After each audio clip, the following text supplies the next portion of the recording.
প্রিয়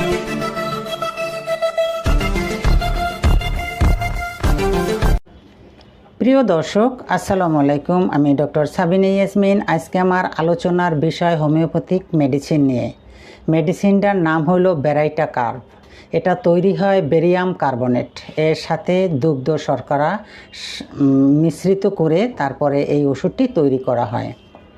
তা সর্বপ্রথম আমরা মনে রাখবো কিভাবে যে বেরাইটা কার্ভ মানেই হলো বাইটা, বেটে মানে খাটো মানুষগুলা এই দিকে আমরা প্রথম লক্ষ্য করব, কিন্তু তার সাথে আরও অনেক লক্ষণ আছে। লক্ষণগুলো কিভাবে মনে রাখব?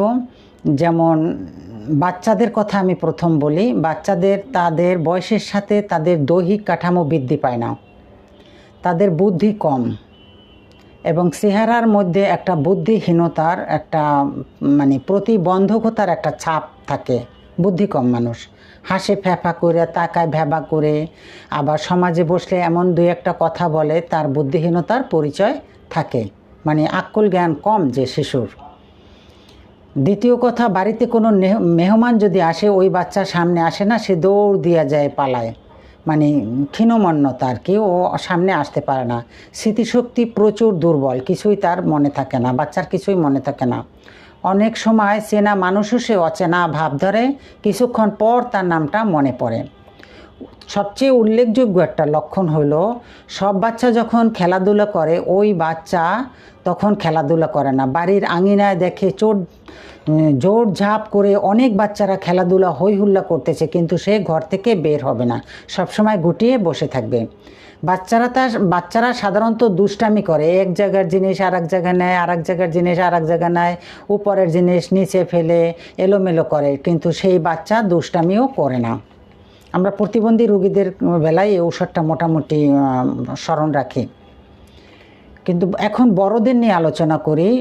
স্মৃতিশক্তি লোপ পায়, বৃদ্ধ অবস্থায় যাদের স্মৃতিশক্তি লোপ পায় এবং মানসিক দুর্বলতা, আবার অস্থির চিত্ত, নিজের উপর আত্মবিশ্বাস নেই, আবার বার্ধক্যজনিত কারণে মানসিক শক্তি হ্রাস পায়। অনেকে আছে বয়স হয়ে গেলে তারা কিছু মনে রাখতে পারে না, আবল তাবল কথা বলে, একজনের নাম আরেকজনকে ডাকে, এ ধরনের লোক।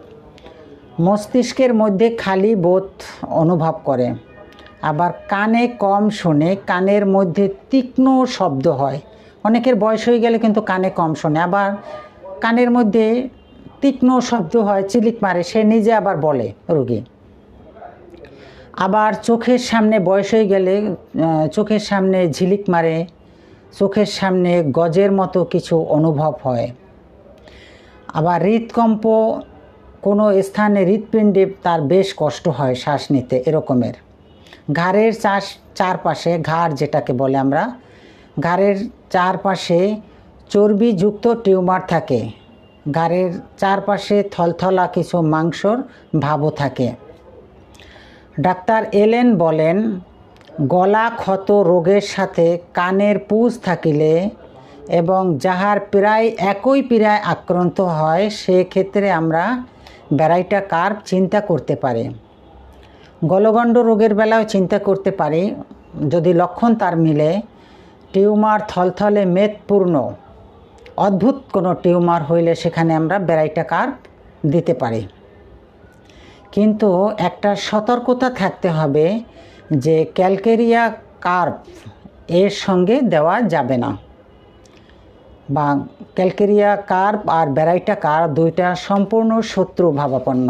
একটা ঔষধের সাথে আর একটা, এই ঔষধটি প্রয়োগ করা যাবে না, চিকিৎসকদের এই খেয়াল রাখতে হবে। তবে ক্যালকেরিয়া কার্ভ এ ধরনের হইলেই যে ওষুধ কিনে অনেকেই বলে 2 ফোঁটা খান, 4 ফোঁটা খান, জি না, একজন বিশেষজ্ঞের কাছে পরামর্শ নিয়ে ঔষধ সেবন করতে হবে, না হয় হিতে বিপরীত হবে।